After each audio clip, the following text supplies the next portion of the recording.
여러분 안녕하세요.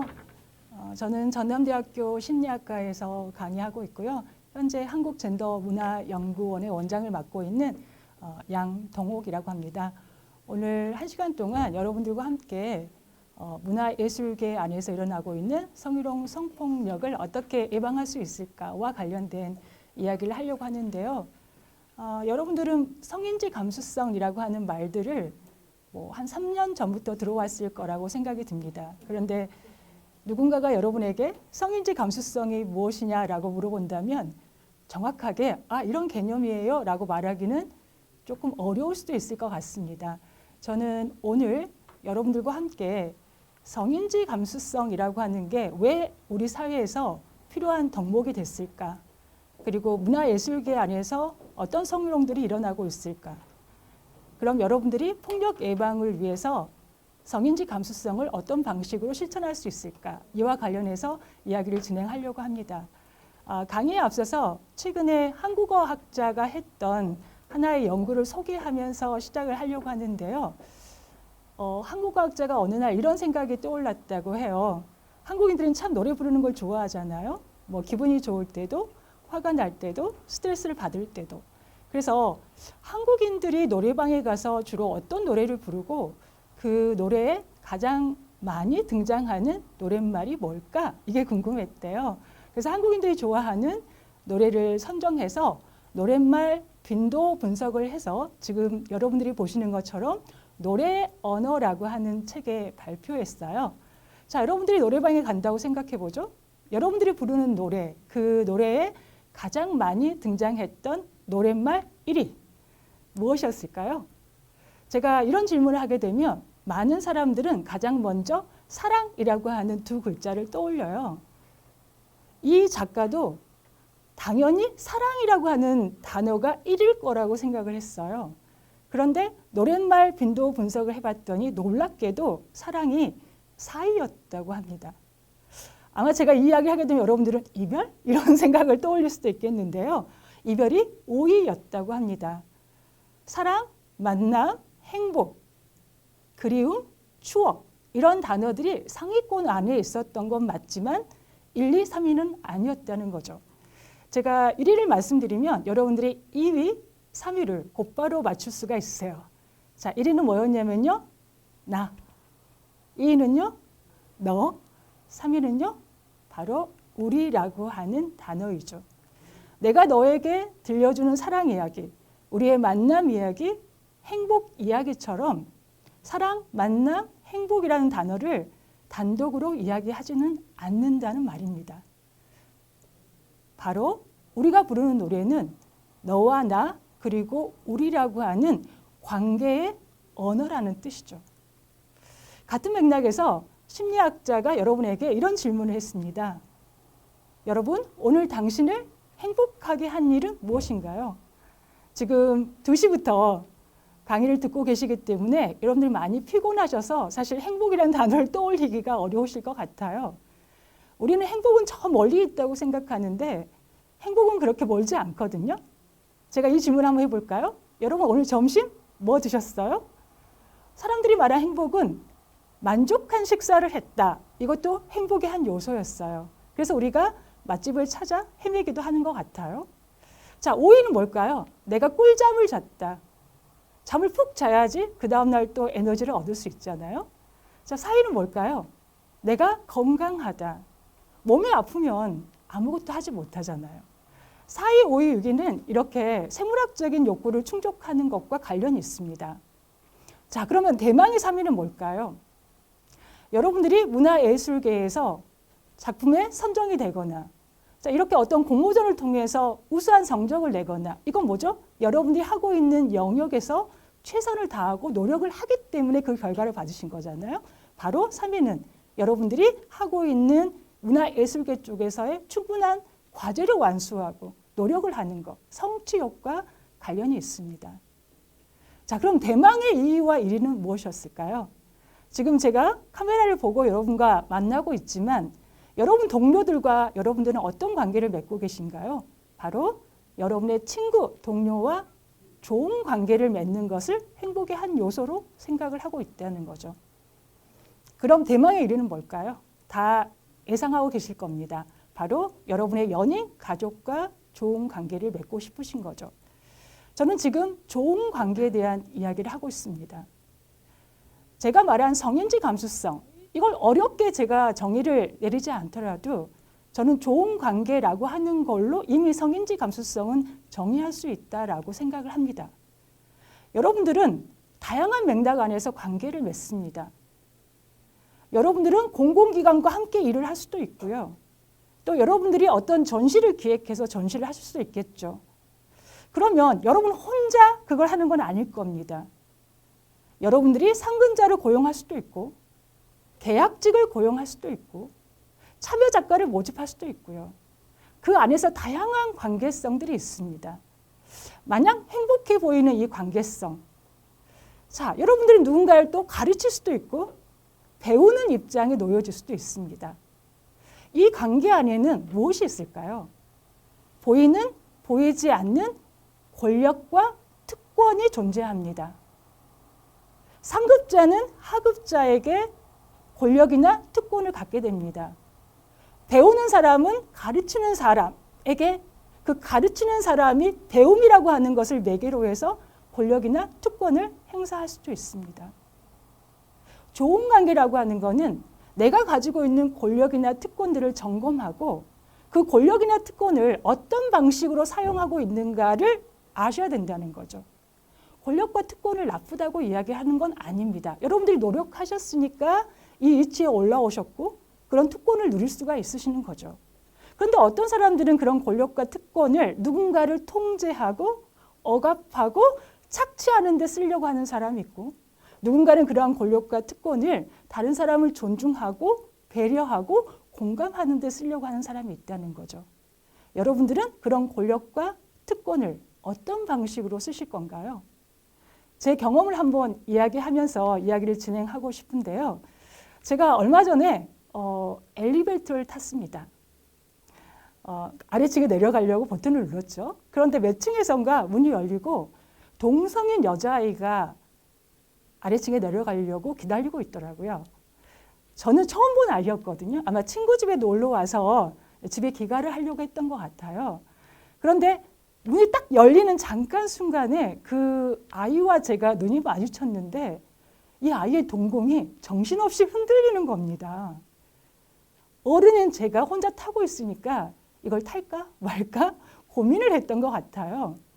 그러더니 그 친구가 어깨를 탁 올렸다가 내리더니 용기를 낸 거예요. 타야겠다.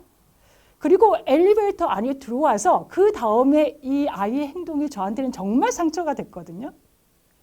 비상벨 위치를 찾더라고요.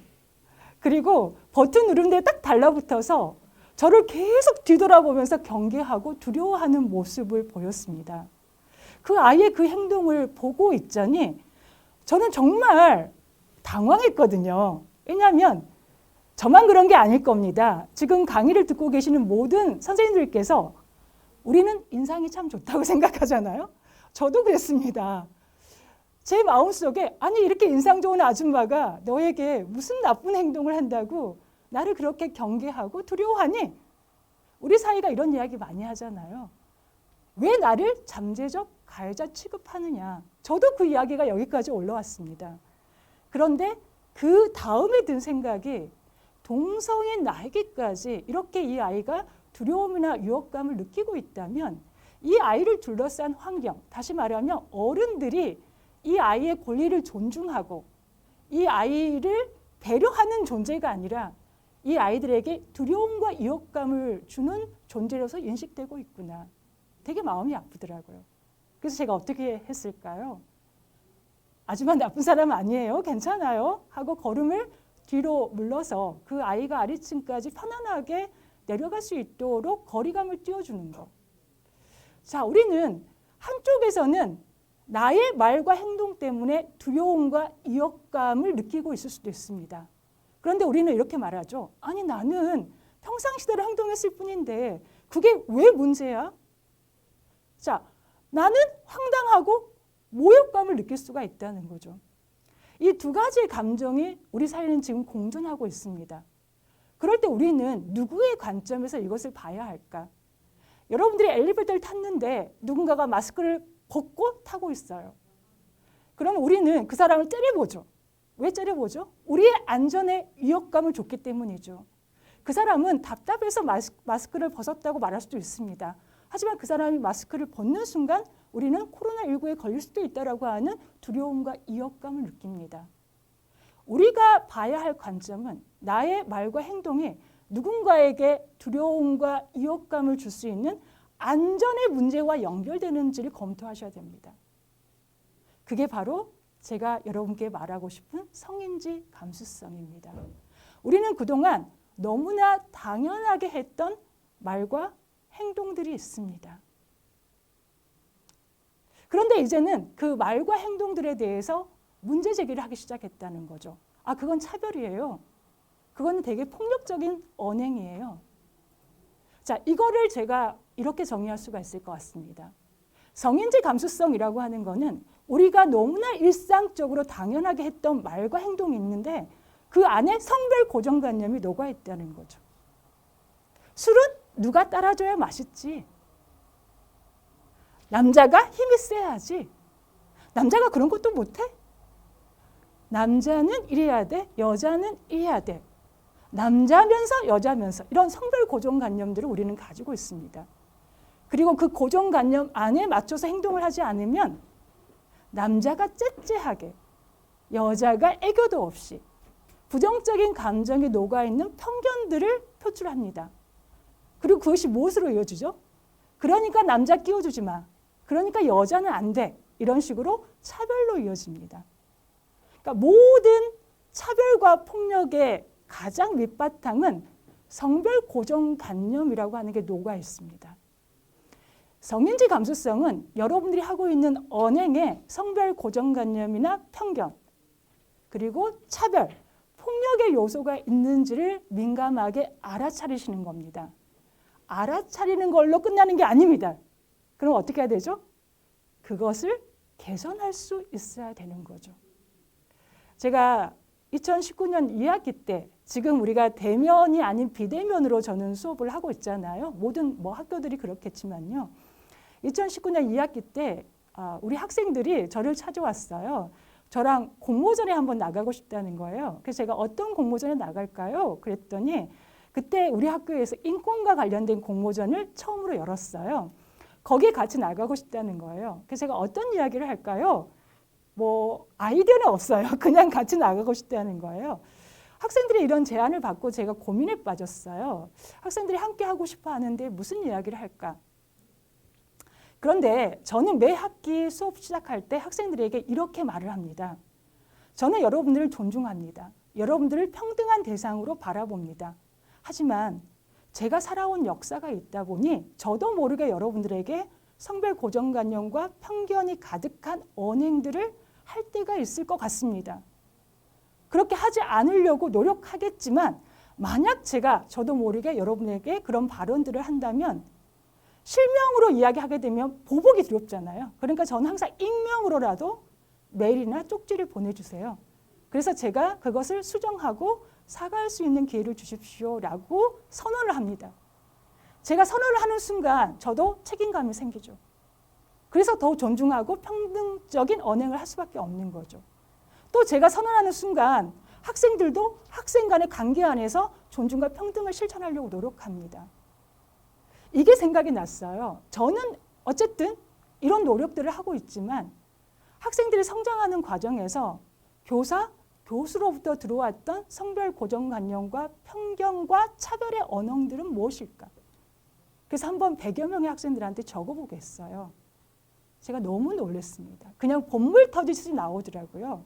그래서 제가 그러면 우리 이 이야기를 한번 해봅시다. 그런데 문제 제기만 하지 말고 그러면 그러한 차별과 폭력의 말들을 존중과 평등의 말로 한번 바꿔보는 게 어떨까요?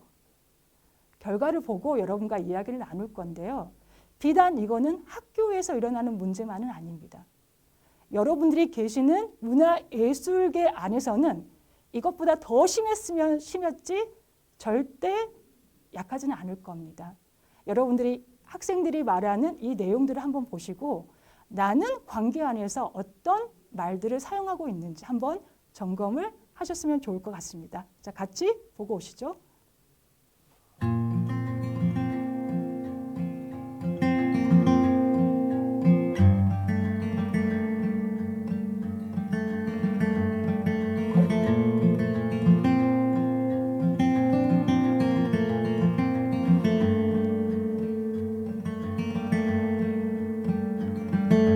Tiptoes on the bedroom floor, these quiet eyes are spinning in the dark.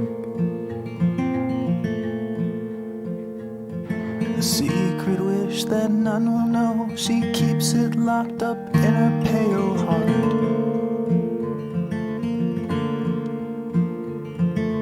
Wait for it, it's tired and it's true.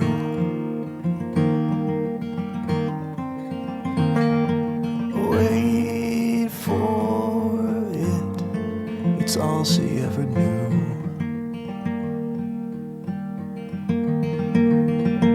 She dreams in blue. She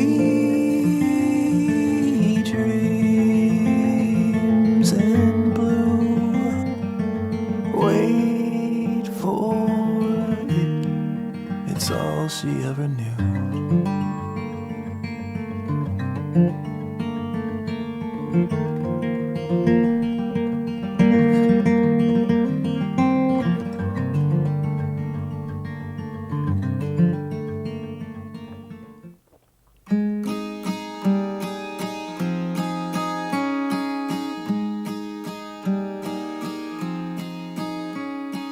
Everything, everything, everything I touch will break. And every day, every day, every day you give and I take. I'm living the best that I can, but fate never followed my plans. I'm holding you back, so I want you to pack up and grow.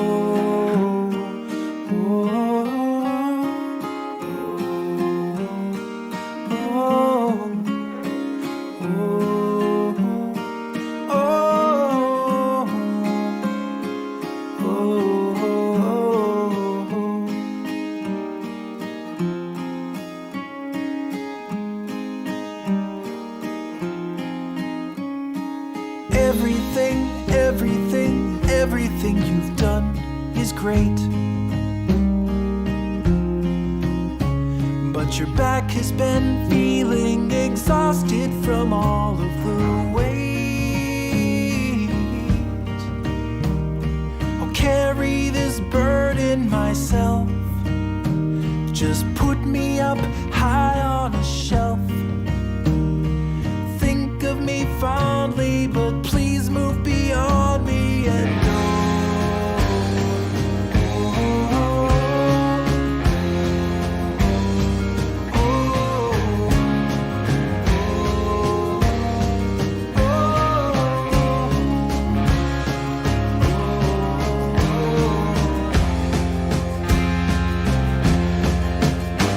There's so much that you wanna do. The world is just waiting for you. But I'm holding you down from the dreams that you found in a life that you left when we met. So please just escape before my resolve goes away, and I ask you to stay.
방금 영상을 보셨는데요.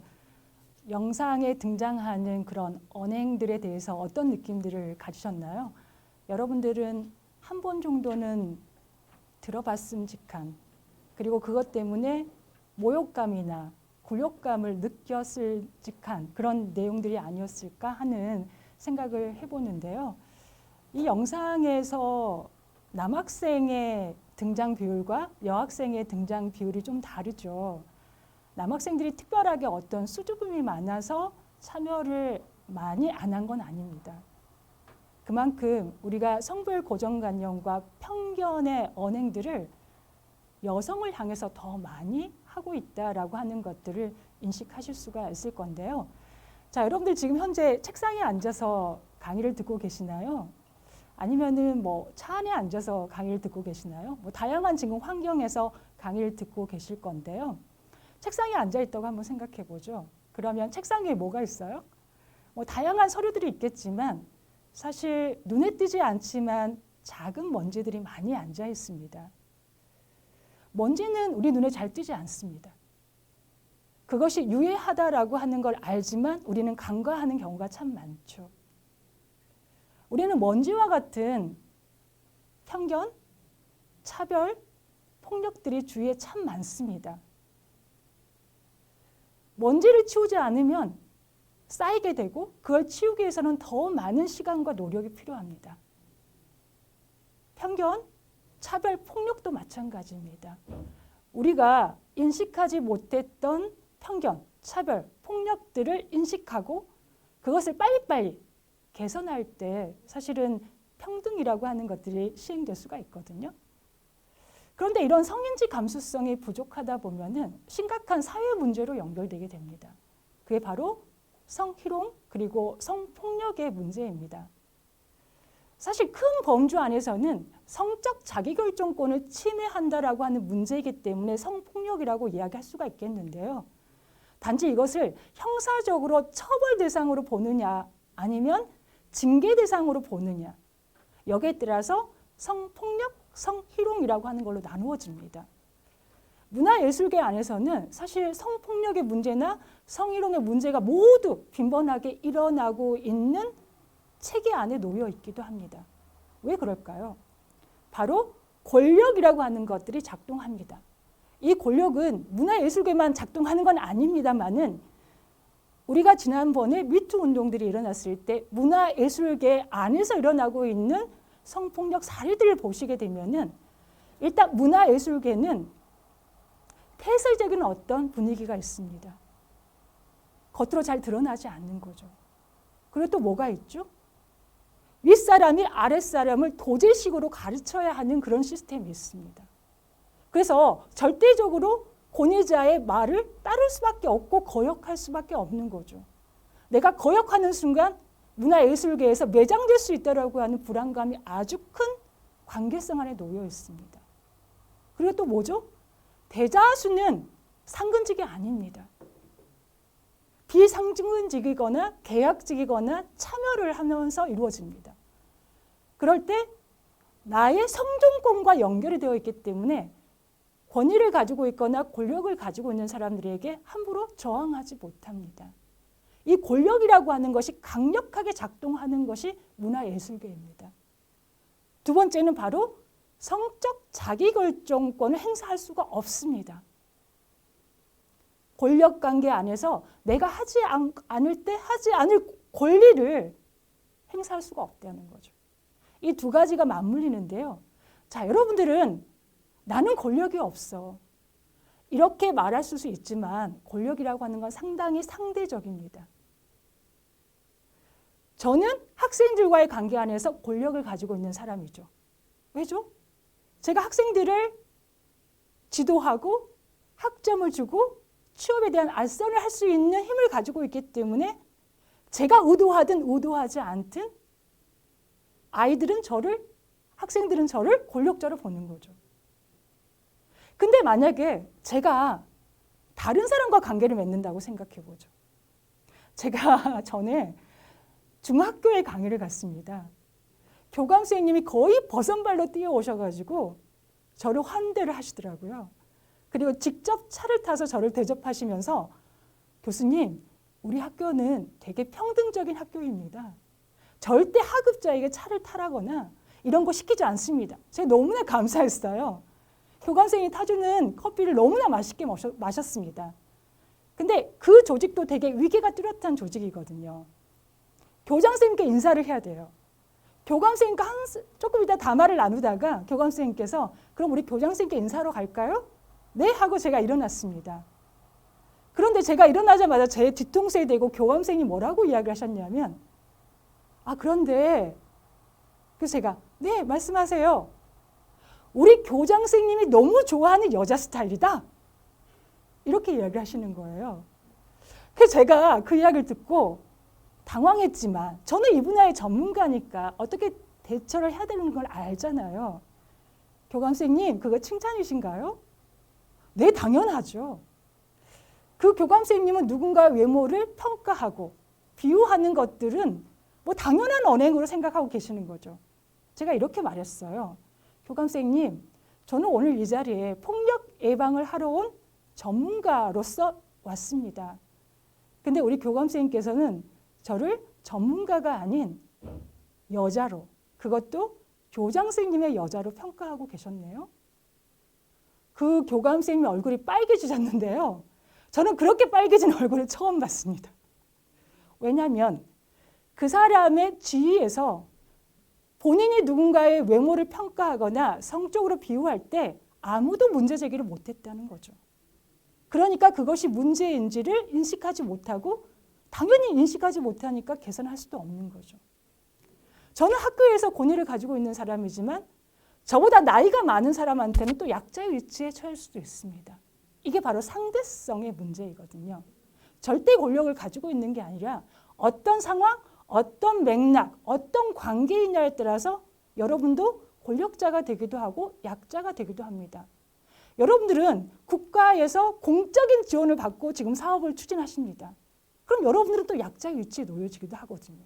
그 책임자와의 관계가 있다. 근데 여러분들이 계약직에 누군가를 고용한다고 생각해 보세요. 그럼 여러분들 고용주가 되고 또 힘을 갖게 됩니다. 그래서 여러분들은 내가 가지고 있는 권력과 힘을 한번 점검해 보시고 그걸 어떻게 쓰고 있는가를 검토하셔야 된다는 거죠. 자, 우리가 이 관계 안에서 특히 조직이라고 하는 관계 안에서 위력이라고 하는 추상적인 개념이 있습니다. 그런데 이 위력이라고 하는 것이 너무 추상적이기 때문에 그걸 뭐라고 정의 내릴 수 있을까? 많은 사람들이 고민했죠. 제가 이 글을 한번 소개하면 어떨까요? 이거는 한국일보의 기자가 위력에 대해서 본인의 경험을 바탕으로 썼는데요. 나는 재미있는 사람은 아니다. 그런데 이상하게도 요즘에 후배들은 내가 무슨 말만 하면 웃는다. 내가 재치 있는 사람이라는 것을 이제 알아본 걸까? 이렇게 착각하면 안 된다. 내가 회사를 오래 다녀서 힘, 딱딱한 말로 말하면 위력이 생긴 것이다. 내가 웃으라고 지시를 하지도 않았는데 내가 힘을 가지고 있기 때문에 내가 기뻐할 것을 알고 웃기지도 않는데 웃어준다. 내가 회사를 더 오래 다닌다면 아마 물개 박수라도 칠 것이다. 근데 중요한 거는 내가 이렇게 무슨 이야기를 했는데 후배들이 하급자들이 웃어주지 않으면 나는 이제 그 아이들이 그 친구들이 눈에 거슬릴 것 같다. 그게 바로 위력의 작동 방식이다. 위력이라고 하는 거는 그 위력을 꼭 행사해서만 위력을 시행하는 게 아닙니다.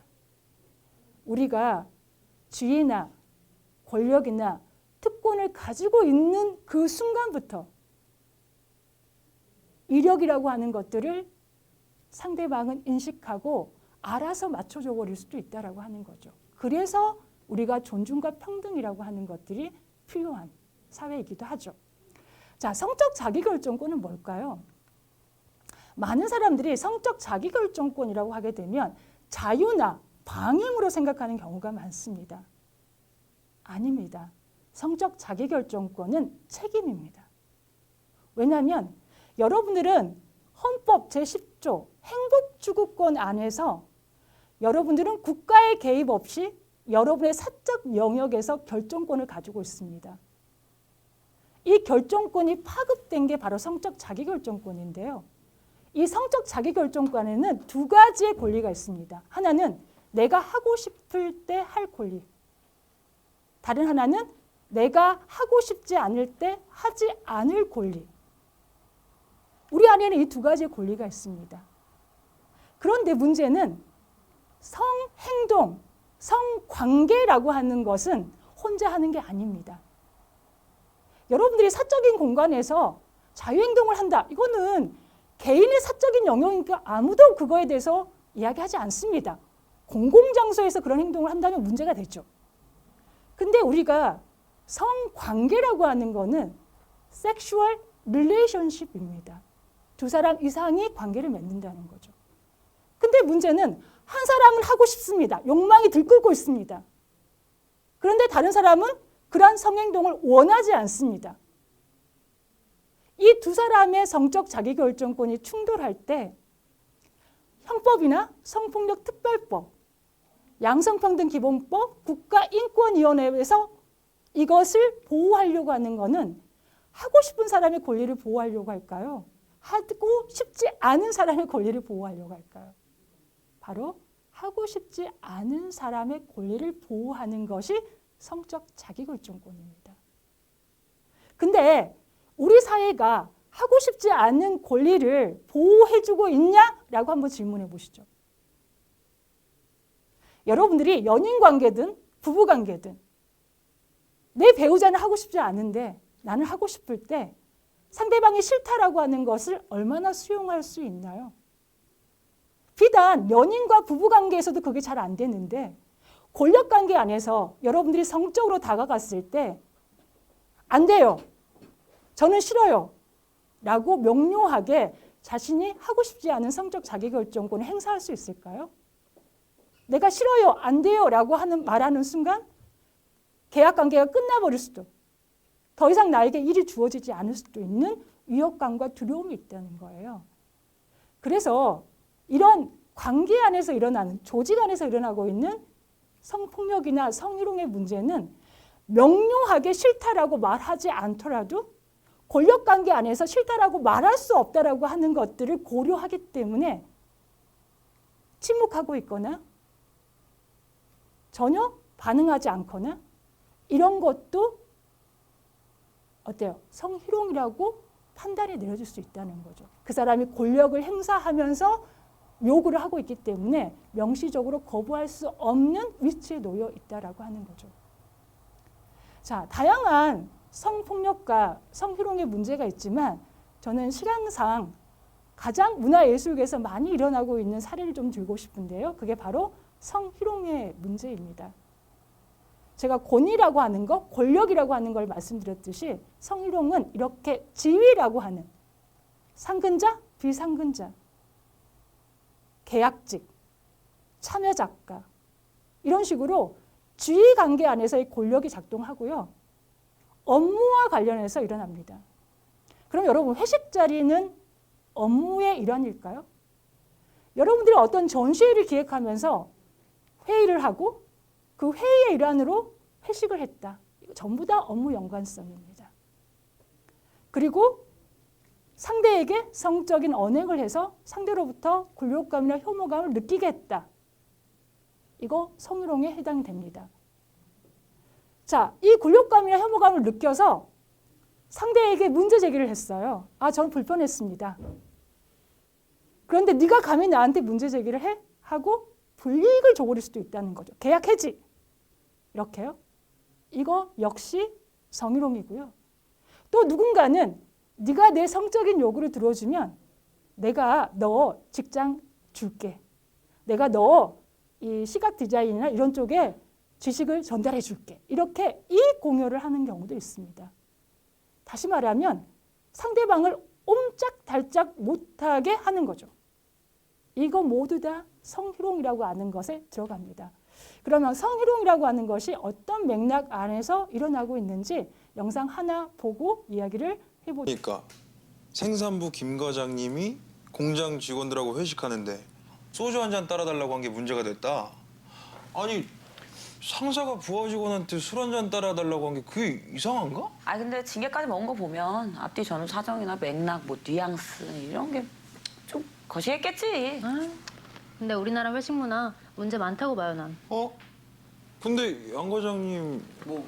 아니 회식 때 현욱이한테 술 따라달라고 그러지 않나? 야, 난 다르지. 현우가 기분 나빠? 말해. 그럼 안 할게. 아니요, 저 뭐 괜찮은데요? 뭐라고 그게? 그지. 암튼 다들 입 조심해. 말할 때 한 번 더 생각하고 말하고. 상대 기분을 생각해서. 응?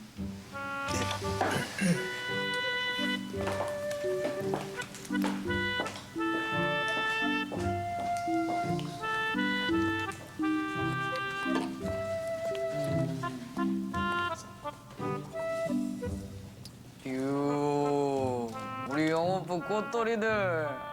이렇게 나란히 서 있는 거 보니까 아주 배기가 좋아. 아우, 저 눈을 어디다 둬야 될지 모르겠어. 유진. 네. 너 둘 중에 하나랑 사귀라고 하면 누구랑 사귀고 싶어? 네, 제가 권력의 상대성에 대해서 말씀을 드렸듯이 첫 번째 사례는 남성이 여성에게 성희롱을 하는 사례이고요. 두 번째 사례는 이제 여성이 남성에게 성희롱을 하는 사례를 보여드렸는데요. 첫 번째 사례를 보시게 되면 특이점이 있죠. 사실은 중간 관리자가 나서서 사실 개인의 성적인 사실 관계들을 끊임없이 물어보는 그런 상황들이 있고 또 관리자급이 원치 않는 스킨십을 시도하는 걸 볼 수가 있었을 겁니다. 그런데 여기에서 누군가가 문제 제기를 하죠. 그게 직접적인 문제 제기는 아니지만 어쨌든 간접적인 문제 제기를 하는데 사실은 그 사람은 그 조직의 구성원은 아닙니다. 이 조직으로부터 외주를 받아서 회사를 운영하고 있는 관계인데요. 그렇게 간접적으로 문제 제기를 한 후에 그 회사로부터 업무를 땄을까요? 아닙니다. 바로 불이익이라고 하는 것이 주어질 수가 있다는 거죠. 그러니까 사실 성희롱의 문제가 심각한 거는 그걸 문제 제기했을 때 그 다음에 뒤따라오는 결과가 되게 부정적으로 이어져 버릴 수가 있다는 거죠. 최근에도 여러분들이 문화예술계 쪽에서 성희롱 문제가 계속해서 기사화되고 있습니다. 그 내용들 여러분들이 보시면 그렇게 문제 제기했을 때 그거에 대한 2차 피해로 이어지는 것들을 보실 수가 있을 거예요. 그리고 많은 경우에 여성이 남성에게 성희롱을 하는 것은 그거에 대한 심각성을 생각하지 못하는 사람들이 많습니다. 근데 우리가 이 사회 진출이라고 하는 거는 이제 남성의 영역도 아니고 여성의 영역도 아니고 능력 있는 사람들은 전부 다 사회에서 어떤 지위에 도달할 수가 있죠. 권력을 가졌을 때 남성이든 여성이든 누군가에게 성적인 언동을 통해서 상대방을 굴욕감이나 혐오감을 줄 수 있다라고 하는 거죠. 자, 그러면 여러분들이 하고 있는 언동들 중에서 어떤 것들이 성희롱에 해당이 될까요? 제가 이야기 드리고 싶은 거는 이것만 성희롱에 해당되는 게 아니고요. 남녀고용평등법에서는 이러이러한 것들을 성희롱이라고 하자라고 예시를 해놓고 있을 뿐입니다. 이것 말고도 많은 것들이 해당이 됩니다. 첫 번째 뭐가 있을까요? 가장 많이 하는 게 음란하고 음탐한 또 상스러운 이야기입니다. 오늘 점심 뭐 드실래요? 나는 너 먹고 싶은데. 이런 표현들 정말 많이 나타납니다. 그리고 이거는 언어적 성희롱의 판결을 받은 사례입니다. 실제로 제가 방송이기 때문에 그 수위가 높은 것들을 말할 수가 없는 것뿐이고요. 제가 입에 담을 수 없는 음담패설들 너무 많습니다. 그게 뭘까요? 내가 재미있는 이야기 해줄게. 그 재미있는 이야기가 성적인 내용이 들어가야지만이 재미있다고 생각하는 거죠. 그리고 내 성 경험을 말하자면 말이야 하고 본인의 성 경험담들을 상대방에게 들려주는 거죠. 이래서 상대방을 성적으로 불편하게 만드는 경우들이 있습니다. 그리고 이런 관계 안에서 가장 먼저 나오는 게 외모에 대한 성적인 비유나 평가를 합니다. 음식의 비유를 한다든가 또는 그렇게 뚱뚱해서 애인 만날 수 있겠어? 남자가 그렇게 비실거려서 제대로 밤일할 수 있겠어? 그러니까 이런 것들에 대해서 우리는 성적인 대상으로 평가를 합니다. 품평을 합니다. 이거는 비단 대놓고 하는 것도 있지만 단톡방이라고 하는 걸 만들어 놓고 우리가 관계를 맺고 있는 누군가를 성적 조롱과 평가의 대상으로 삼고 있기도 합니다. 여러분, 단톡방은 사적인 공간이라고 생각하실 겁니다.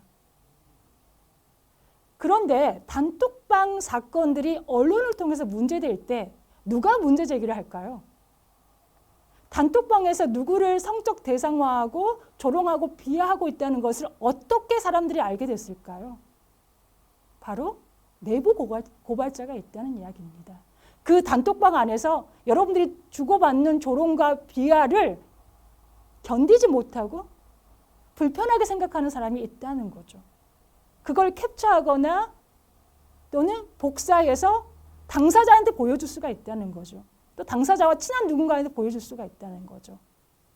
단톡방은 사적인 공간이긴 하지만 그것이 언제든지 공연성을 가지고 있습니다. 공연성이라고 하는 건 뭐죠? 공공연하게 보여줄 수가 있다는 거죠.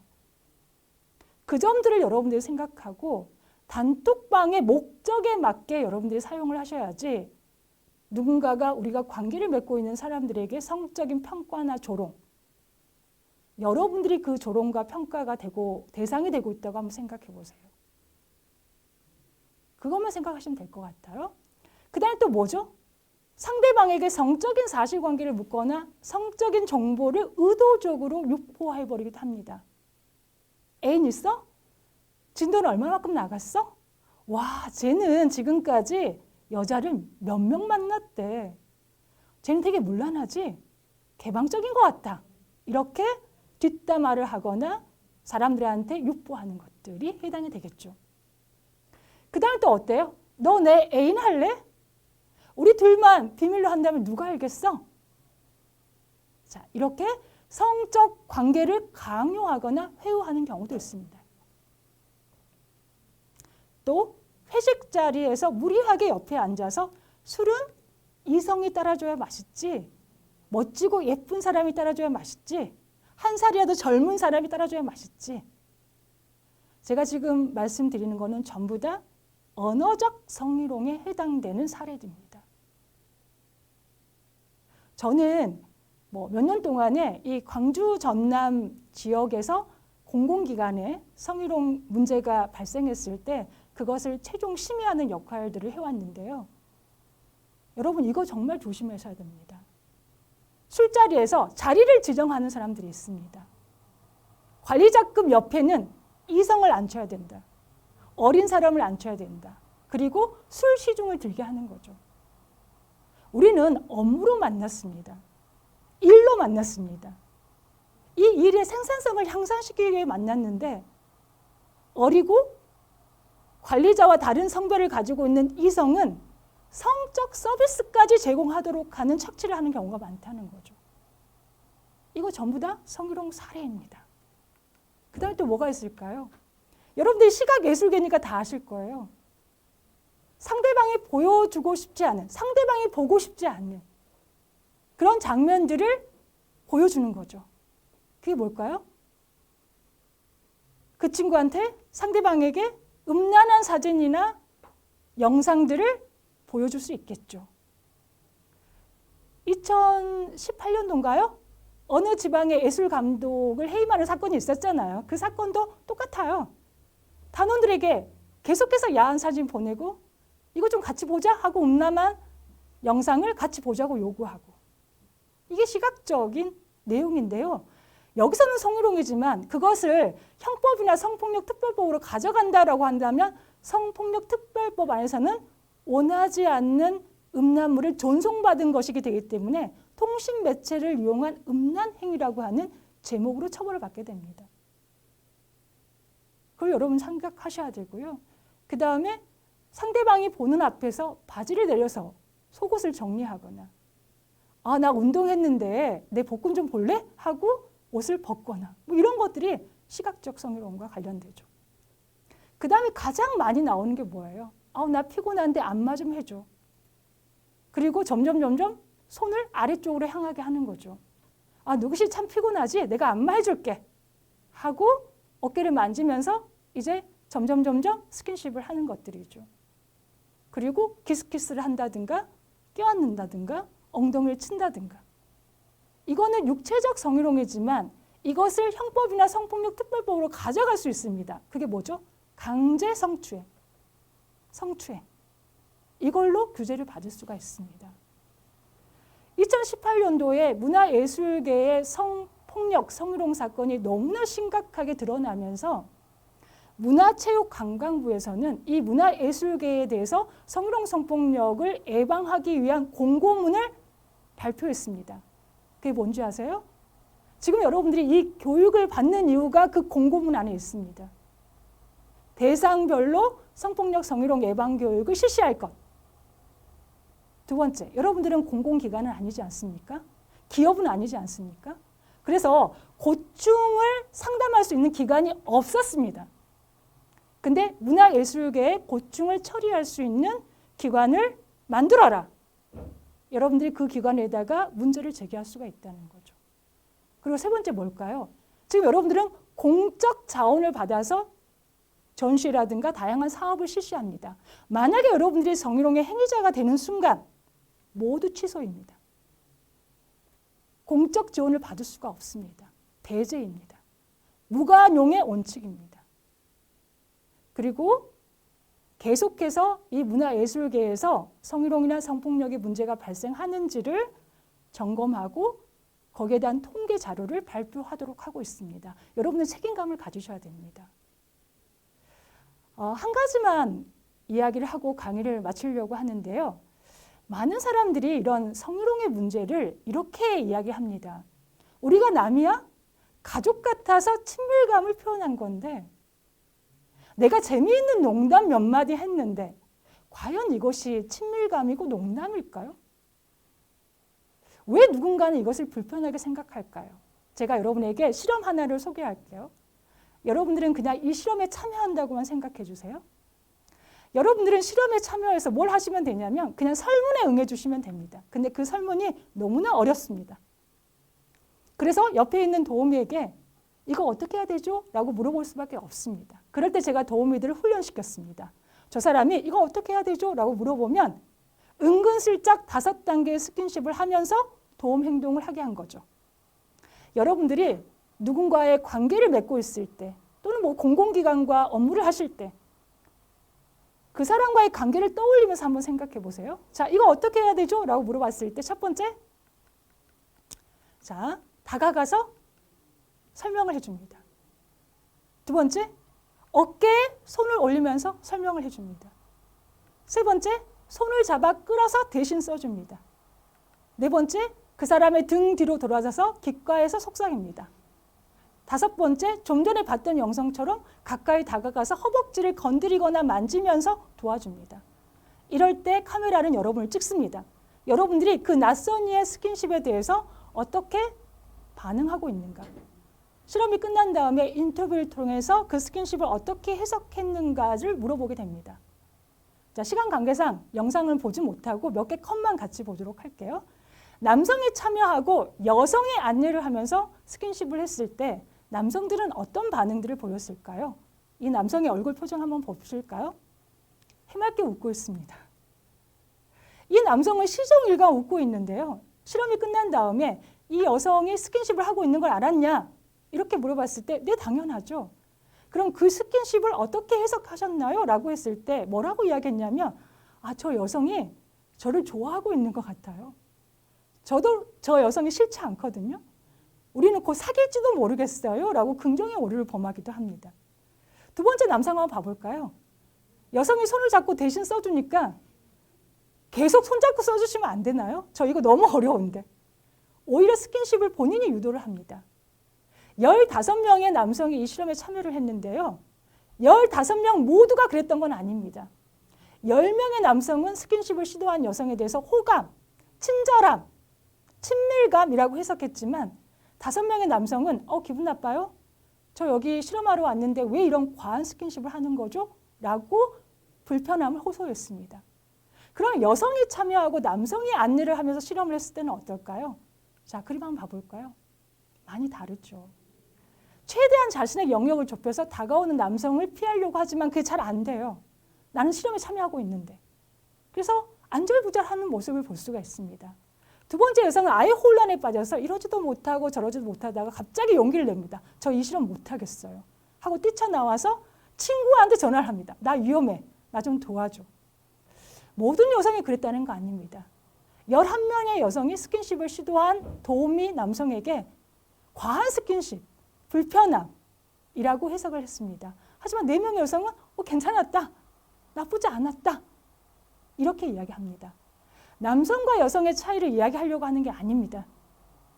왜 똑같은 낯선의 스킨십에 누군가는 친절함, 친밀함 이렇게 해석하지만 누군가는 과한 스킨십, 불편함이라고 해석할까요?